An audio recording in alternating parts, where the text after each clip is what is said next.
Welcome back. Let's continue the topic transcription. In the last class, you have learned what is a transcription unit. Okay? You know transcription does not occur throughout the entire DNA. It occurs only at certain sites. Okay, very limited sites. These regions are known as transcription unit. In a transcription unit, you have learned there is a starting region, the place where the transcription begins. It is known as promoter, and there is a region where the transcription ends. That region is known as terminator.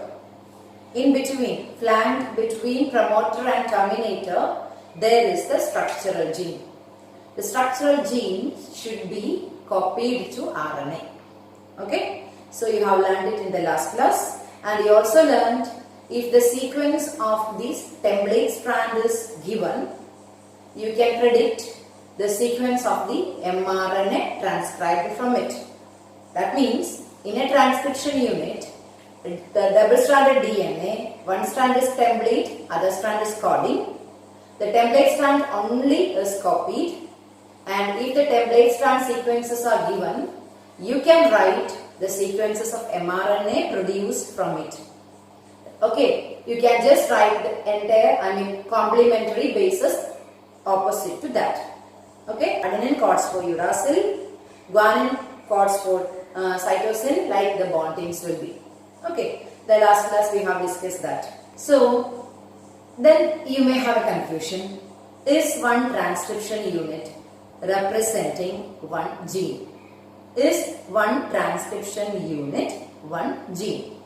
Okay, then in order to answer that question, you have to know the modern concept, Cistron concept. Okay, first you should know what is a cistron. Then you can understand a transcription unit is one gene or not. A cistron is a segment of DNA which codes for one polypeptide. Okay, how much region of a DNA is responsible for producing one polypeptide? Okay, of one protein is known as one cistron. Relate a cistron with the transcription unit. So you have learned the transcription unit in the last class. A sequence between the promoter and terminator. Promoter, terminator and structural gene regions of a DNA. That represent one transcription unit. And you have now learned a cistron is a segment of DNA which codes for or which is responsible for producing one polypeptide. Then our question is, if this structural gene is producing or coding for one polypeptide, this is one cistron. One cistron is one gene. Okay, just when we compare these structures, okay, in eukaryotes, just understand, in eukaryotes, so what is this? This is promoter, this is terminator, and this one is structural gene.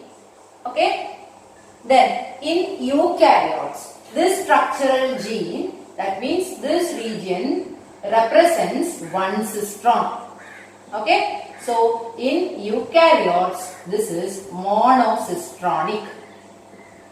Okay, so how can we say this in connection with the gene? So in eukaryotes, one cistron or one transcription unit represents one gene. This is only one gene because this is coding for one polypeptide.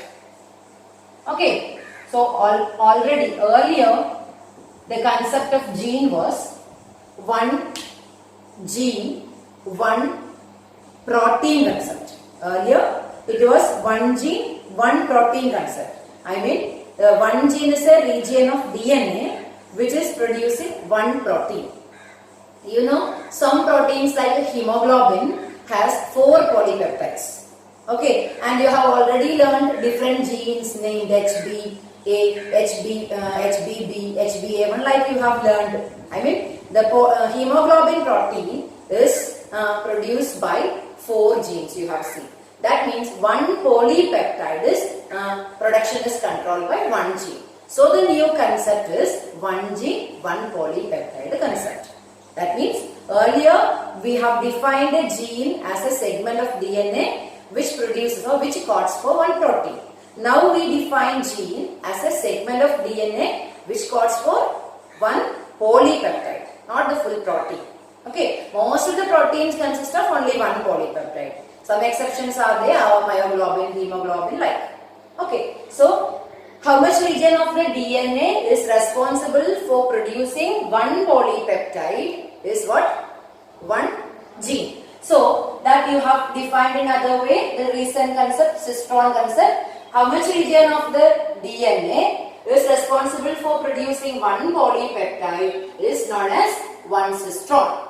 So understand, one cistron is one gene in eukaryotes. Okay? So in eukaryotes, the gene is monocistronic. Is the concept clear? Whereas in prokaryotes. Okay, come to prokaryotes. The best studied example is E. coli. Okay, then in prokaryotes, bacterium, especially we can just tell the example of E. coli bacterium. In prokaryotes, this structural gene, one gene, I mean within one transcription unit, this structural gene is actually responsible for forming 3 polypeptides. Okay, it is responsible for forming 3 enzymes in bacterium E. coli. You will study that example later, lactoperon. Okay, there are 3 enzymes coded, produced from single transcription unit. That means in prokaryotes, the structural gene is polycistronic. So in prokaryotes, the structural gene is polycistronic. Okay? Are you clear? Then we are just connecting the gene with the cistron. Okay, a cistron is a segment of DNA coding for one polypeptide. That means a gene. Okay, in prokaryotes, one transcription unit is not one gene. Okay, in prokaryotes, one transcription unit has many genes or many cistrons. That means that is polycistronic. Whereas in eukaryotes, one transcription unit is one gene. That means one cistron, monocistronic. So you have equated the gene to a cistron, the recent concept. One cistron is one gene. So what is one cistron? How much area of a DNA is responsible for forming one polypeptide is one cistron. So one transcription unit is one cistron, the structural gene is one cistron in eukaryotes.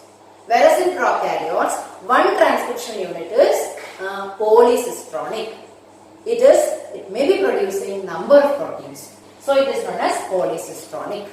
This polycistronic, that idea will be clear with the last one more topic is coming later, lactoperon, Escherichia coli bacterium case. Anyway, whatever this, just if we represent a cistron like this. Okay, suppose this is cistron means what?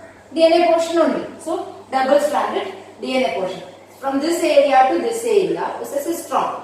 Okay, whatever is, the cistron is giving a split gene concept in eukaryotes. Okay, that means the cistron has alternate exons and introns region. Okay, cistron is made up of alternate exons and introns. Here, consider this as exon and the next region as intron. Okay, the red shaded regions are exons and other regions are introns. Okay, so a cistron consists of alternate exons and introns. Exons are the expressed sequences. Exons are the expressed sequences, short form. Introns are the interrupted sequences. Interrupted sequences. So, in short, we call it as exon and intron. Cistron is made up of this exons and introns. Then, when this cistron or this portion of DNA forms an RNA, RNA is single strand, only one strand is copied, that is template strand. When it forms an RNA, okay, in eukaryotes only this split gene concept is with exon and intron. Then when it forms an RNA, what to understand is exons only required in processed RNA. Okay, it may be copied all together, but when it is processing time, it is removed. I mean, introns are removed. So, exons are that is why exons are known as expressed sequences. In a processed RNA, only what will be there? Exons will be there, no introns will be there. So, the processed RNA consists of, will be short when we compare to the template strand, because it will be having only what? Exons. No, only exons will be there, no introns will be there. Introns are considered as the interrupted sequences. Exons, why the name is, they are the required one, they only get expressed in the processed RNA. That's why the name expressed, exon. Clear, I think? So a cistron is a segment of DNA which is coding for one polypeptide, and this sequence of DNA in eukaryotes give a split gene concept in which it has alternate exons and introns region. Okay, one exon alternates with an intron. Exons are expressed sequences which appear in the processed RNA, whereas introns are not shaded region, okay, unshaded region. Introns are interrupted sequences which are not present in the processed RNA, which will be removed at the processing time. Okay, that we will discuss. I think cistron is clear. If these things are clear, we can move to the transcription process, mechanism of transcription. The process of transcription we can just describe with the help of diagrammatic representation. An animation video I will give you later. Just understand, here I have drawn a transcription unit, and this part of the transcription unit is promoter and this part is terminator. This is not a very short sequence, it is a very lengthy sequence. Still, for our convenience, we have drawn it very short. Okay, for here, transcription begins here and ends here. So, which strand, out of these two strands, which strands of DNA act as template? It is the strand with the polarity 3' to 5'. And opposite strands in this, I mean RNA synthesis also occurs from 5' to 3'. The new RNA synthesis occurs exactly like DNA synthesis from 5' to 3'. The same reason, 3' OH is free there, it should be involved in the bonding. Okay, so understand, this side is the promoter, the other side, opposite side is the terminator. Okay, the process of transcription we can just discuss under 3 steps. Okay, the first step is known as initiation. Okay, initiation. Second step is elongation. Elongation. And third step is termination. Okay, initiation, elongation and termination. Then listen here, what happens during initiation? Initiation means the beginning. In the DNA replication, we discussed that DNA polymerase is not beginning, instead RNA polymerase is beginning. Okay, attaching a primer. Here, the RNA polymerase is the main enzyme. The enzyme involved is what? RNA polymerase. Okay. What's the reason? RNA has to be built. RNA is synthesized, not DNA. So based on this template strand, here I have given red color. Based on that template strand, an RNA should be copied. So the enzyme is RNA polymerase. But this enzyme alone cannot initiate. It requires a sigma factor. Actually, RNA polymerase structural portion is sigma factor. At the particular action time, catalyzing action time, it is just active. Okay, so RNA polymerase enzyme, okay, along with the sigma factor, recognizes the promoter sequence. Suppose this is the promoter sequence. Then what happens here? This RNA polymerase enzyme, okay, along with the sigma factor, come and attach to the promoter sequence. It is accessible. It can recognize the promoter sequence. Okay. And when this RNA polymer, I told you there are split no boxes like conserved sequences which make the recognition easy. Okay. It somehow enters the helix and opens the helix. Once it has entered the helix, this RNA polymerase will be attached to the template strand. Okay, the RNA polymerase I will just remove and do here. Okay, see, RNA polymerase plus sigma factor has entered and it opened the helix. Therefore, there is a bubble-like structure. This bubble here, what is RNA polymerase entered. Okay, so just understand the RNA polymerase enzyme along with the sigma factor entered here. It is attaching to the red color strand. What is special here? That is a template strand. Okay, and it is attaching to the template strand and it is synthesizing an opposite strand. Okay, an RNA. Then what happens is this RNA polymerase moves along the template strand. Wherever it moves, that all region the DNA unwinds to make a loop-like structure. I mean, when it moves forward, this uncoils and there will be enough space. Okay, and when this region RNA polymerase is moved ahead, this region earlier formed region will be again paired. Only where the RNA polymerase enzyme is, that region, there will be a temporary bubble. Okay, that's why you can see the bubble only in the center. The entire space is not open. Only where the RNA polymerase is acting, that region, there will be a bubble. Okay, so understand, during initiation, these all steps are not for initiation. During initiation, what you want to write under initiation is RNA polymerase along with the sigma factor attaches to the promoter sequence, recognizes the promoter sequence. It is somehow opened the helix and attached to the template strand. That is the initiation.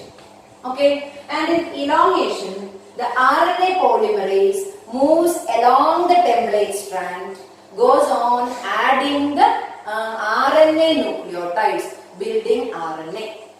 Wherever it moves, wherever the enzyme is present, that region will be opened as a bubble. All other previous formed regions will be closed immediately. I mean, remain paired back. The DNA is not disturbed because of the process. See, if the DNA is full time open and kept till the transcription goes on, it is adversely affecting our character expression. The DNA is coming back to normal state. Okay, the DNA remain paired. So we are drawing in the second step, elongation step. In order to understand, we are drawing wherever red strand, our template strand is red strand. Never draw RNA polymerase on the green strand. It never attaches there. That is the coding strand. Okay, 3' to 5' strand is template strand. So always keep in mind you have to draw the enzyme only to that strand. The template strand, red color here. Then here RNA polymerase enzyme is building RNA. Okay. See, but this RNA remain connected to the template strand only to few region. Okay, the newly formed RNA. Okay, that is connected to this template strand only to few sequences. Remaining portion will be tailing like this, free. There is no any provision to attach with this because DNA always immediately get paired. Okay, so what only fate for this is to tail behind. A small stretch of RNA only remain attached to the DNA RNA hybrid. Remaining portion of RNA, earlier built RNA will be tailing like this. Okay. This is an interesting Christmas tree model proposed by a scientist. Anyway, that is not our concern. Here just to understand Here there is no sigma factor. Sigma factor is required only for initiation. Then it will be released off. Only RNA polymerase enzyme is needed for the elongation. RNA polymerase enzyme moves along the template strand with a tailing RNA. The tailing RNA's length will be more and more increased because it's moving ahead, copied again and again. Where it stops? It has to be stopped when it reaches the terminator sequence. Okay, ending sequence. Suppose this is the terminator sequence. Okay, at the terminator sequence, there is another factor required known as rho factor. Okay, the enzyme, the RNA polymerase plus rho factor is required for ending process, termination process. When rho factor come and attach RNA polymerase enzyme, it can help in termination. Suppose this is the termination site. What happens at this site? During termination, a rho factor attaches the RNA polymerase enzyme and it facilitates for the termination. That means the enzyme is free. Okay, and at the terminator site, rho factor, so not the sigma factor, rho factor has come. So what happens? The RNA polymerase enzyme is, RNA formed RNA is released. So this is the RNA formed. Okay, once again, during termination, a rho factor comes and attaches what? RNA polymerase enzyme. When it is attached to the RNA polymerase enzyme, the rho factor can help in the termination. Then it releases the RNA. Formed RNA will be released out. Okay, then what happens? This RNA is known as heterogeneous nuclear RNA, hnRNA. Okay, RNA polymerase enzyme is then free. It is freed so that this can again come and pair. The DNA can come and pair and become the normal. Okay, there is no disturbance to the structure of DNA due to transcription. Okay, only certain localized regions this is getting open and immediately it is getting closed. Okay, so that the RNA remain tailing. Okay, localized unwinding only occurs in the case of transcription. I think the process is clear. With an animation video, it will be more clear how the movement is at all things. Anyway, discuss the process under 3 headings: initiation, elongation, termination. Simple fact, you want to write only one sentence here. RNA polymerase enzyme along with the sigma factor recognizes the promoter sequence and opens the helix. Here, the RNA polymerase enzyme goes on adding new and new nucleotides along the template based. Okay, when it moves ahead, the previously formed regions remain again paired so that the RNA remains tailing. Okay, first formed RNA regions will be remaining tailing. Okay, then termination means rho factor comes and attaches the enzyme and it can help in the ending process. Then the RNA will be released out. The enzyme also will be released so that this also can pair to become normal. Okay, and the newly formed RNA we can call, in eukaryotes we call it as heterogeneous nuclear RNA, and in prokaryotes it's simple RNA only. Okay, so you have learned RNA is produced from DNA by the process of transcription. Okay, and when we compare the transcription in eukaryotes and transcription in prokaryotes, already you have learned one difference. In eukaryotes, the Cistron, the structural genus having what type of concept I told? Split gene concept. The Cistron is with exon and intron. DNA is with the exon and intron. So the RNA also will be fully transcribed. Whatever sequences are there on the DNA is fully transcribed. So in eukaryotes, since there is split gene concept, exon and intron, the newly formed RNA is not the processed one. It is known as heterogeneous nuclear RNA. It is with alternate exons and introns. Since the DNA is with that, RNA is also with what? Exons and introns. Okay? This is only in the case of eukaryotes. I mean, in the eukaryotes, the newly transcribed RNA, it is with alternate exons and introns. Okay, this is exon, already you have studied. This is intron. Suppose the red color region is intron. Okay, in eukaryotes, this type of sequences are there in the RNA. But understand, these all introns are not required. No any role. It can be removed. Okay, so only the first formed RNA, it is called hnRNA. It is with alternate exons and introns. And in the eukaryote, in the first processing, there is splicing. Okay, I mean the newly formed transcript, primary transcript is undergoing the first processing, that is known as splicing. What is splicing? Yeah.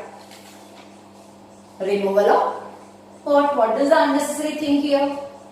Introns. Removal of introns and joining of exons is called what? Splicing. Okay, you can just represent, I am just representing it here. Then the enzymes which help in splicing is known as spliceosomes. Okay, this enzyme comes and attaches the introns. Then what happens? The intron will be looped like this, and then will be cut and removed. Okay, what happened to the enzyme? I mean, what happened to the intron? The intron, the length will be reduced. Okay, the intron will be looped and released. Okay, suppose here is one intron, here is the next. Okay, the intron has removed by the action of this also will be. Okay, the intron will be removed by the action of what?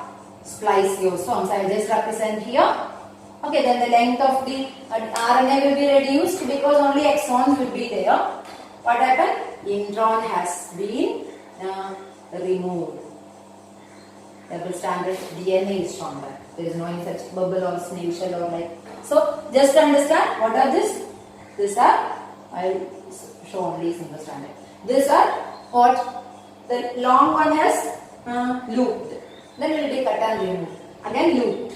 Okay, by the action of the spliceosomes enzyme. So what are this? These are introns. Okay, and these are exons.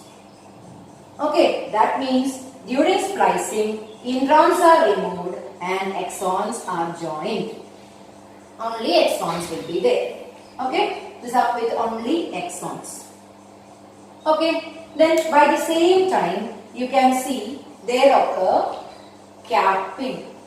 In eukaryotes, there is one another processing which also occurs, that is known as capping. Okay, this is the newly formed RNA. This is the 5' end of the RNA, this is the 3' end.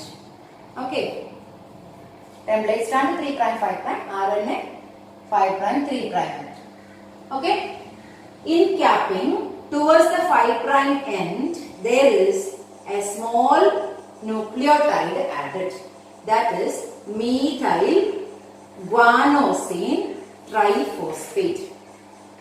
Okay, so just understand, capping is the attachment of a nucleotide methyl guanosine triphosphate.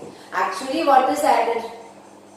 Guanine monophosphate, guanosine monophosphate, monophosphates only added, not methylated one. Here, a methylated guanosine triphosphate is attached to this set. This is known as capping.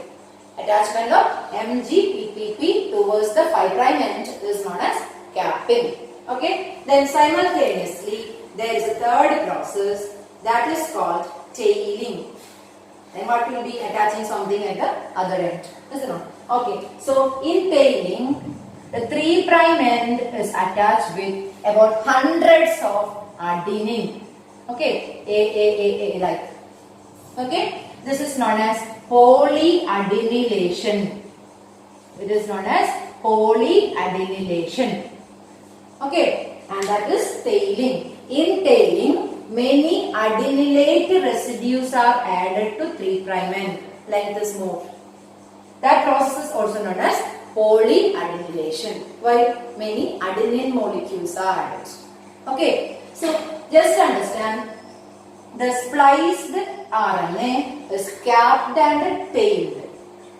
Okay, it is not present as a thread in the where it is formed. Where is this RNA formed? See, within the nucleus, DNA is transcribing what? RNA. So RNA is formed where? Inside the nucleus. Okay, and if it is within a limited space, if it is remaining as a thread-like structure like this, it's impossible. So RNA will be forming different models. You might have studied cloverleaf model. Like anyway, we will discuss. Come to that. The RNA remain in different structure or shapes. Whatever the three free ends, its free ends are 5' end and 3' end, and this RNA should be transported to cytoplasm. Okay, its free end. In order to protect that end, it is capped and tailed. I mean, the RNA formed inside the nucleus, by the time it is transported to cytoplasm, it should not be reactive and it should not react with any other molecules. So it is protected. Both the ends are protected by these two processes. Whereas in prokaryotes, there is no such capping and tailing required, because there is no any transport from nucleus to outside. Where the transcription occurs, there only the next process also occurs. There is no any transport business there. So there is no capping tailing process in prokaryotes. Only in eukaryotes, where the RNA is formed within the nucleus and it has to be transported out of the nucleus, it should be protected. Okay? Otherwise it may undergo some reaction. So capping and tailing are meant for protecting the RNA. Okay? So initially the RNA formed is with exons and introns. So it is known as heterogeneous nuclear RNA. And after removing the introns, it has only exons. And in order to protect both the ends, here it's capped, here is tailed. And finally, this type of an RNA, which is with only exons, capped and tailed, is known as a fully processed RNA. Its name is nothing but mRNA, messenger RNA. This is the fully processed mRNA. Okay?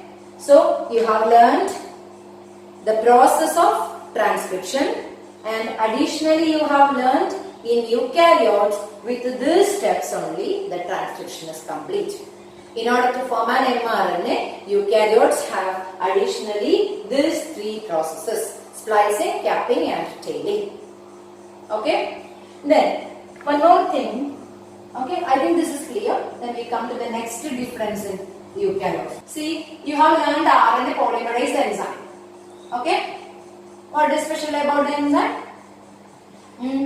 This enzyme is the enzyme which is initiating, elongating and terminating transcription. This is all enzyme for what? Transcription. But for initiation it requires sigma factor, for termination it requires rho factor. That will be the difference. Then this RNA polymerase, only one RNA polymerase enzyme is there in prokaryotes. I mean RNA polymerase 1. Okay? In prokaryotes, single RNA polymerase enzyme only there to form all the types of RNA. To produce tRNA, to produce mRNA, okay, to produce rRNA. Okay, different types of RNAs are there. You have learned in +1. Okay, three main types of RNAs are transfer RNA, messenger RNA, ribosomal RNA. Remember, messenger transfer RNA help in the transfer of amino acids for protein synthesis. All are involved in protein synthesis. I mean, all these three are involved in protein synthesis. Okay, the last step, translation. We will discuss, it's coming in very detail. Okay, what's the role of tRNA? It helps in the transfer of amino acid. What's the role of mRNA? It acts as a template. You will understand it by the next process, translation. rRNA is acting as a structural part. Okay, because it is present in the ribosome. And it is also doing catalytic role. This will be clear with the next chapter, next topic. Next class we will discuss. Okay, that portion next class I will discuss. Just understand, in here our concern is only this. When we compare eukaryotes and prokaryotes, there is only one RNA polymerase enzyme in prokaryotes. That single enzyme is producing or catalyzing the production of all the three amino acids. All the three RNAs. Okay, tRNA, mRNA, rRNA. For the production, only one enzyme is there. Whereas in eukaryotes, there are three separate enzymes. Okay, in eukaryote, RNA polymerase enzyme 1 catalyze the production of ribosomal RNA. The three main types of ribosomal RNA it synthesize. The three types are 28S type, 18S type and 5.8S type. So understand, in eukaryotes, RNA polymerase 1 means its duty is to transcribe rRNA, not tRNA, not mRNA, rRNA. Among that, three types of rRNA only. One type is produced by the other enzyme. 28S type, 18S type, 5.8S type. These are all present in ribosome. Okay. The ribosomal RNA is this. rRNA means ribosomal RNA. So, these three types of rRNA is synthesized, are synthesized by the action of RNA polymerase 1. And RNA polymerase enzyme 2. It is helping in the production of, in the transcription of hnRNA. Okay, heterogeneous nuclear RNA. This is later forming mRNA, process to mRNA. That's what we have just discussed now. So, RNA polymerase enzyme 1 is transcribing rRNA. RNA polymerase enzyme 2 is transcribing mRNA. And RNA polymerase enzyme 3 helps in the transcription of what is left? Among the three, what is left? tRNA. Transcription of tRNA, and I told one among this also. 5S type of rRNA. 5S type of rRNA and also small nuclear RNAs also. Okay, snRNA. Small nuclear, other RNAs present in the nucleus. Once again, we have a quick revision of the additional processing. In eukaryotes only, there are two additional complexities compared to prokaryotes. The first thing is, in eukaryotes, there is split gene concept. Exons and introns are present in the primary transcript. That is removed by splicing process. Introns are removed by splicing process and all exons are joined. And there is capping, attaching of methyl guanosine triphosphate at the 5' end, attaching of many adenine at the other end, tailing. Okay, processing is over. And next complexity in eukaryotes is, in eukaryotes there are three types of RNA polymerase enzyme, whereas in prokaryotes one type only. And RNA polymerase 1 is responsible for forming, transcribing rRNA, except 5S type of rRNA. All rRNAs except 5S type of rRNA, this will produce. Then RNA polymerase 2 transcribes, help in the transcription of mRNA. Initially will be formed as hnRNA. RNA polymerase 3 help in the transcription of tRNA. Then what is left here? 5S rRNA and also all small nuclear RNAs, snRNAs. With that we are winding up transcription and we will discuss the genetic code in the next class. Then come to translation. Okay, so I think we can wind up. Thank you.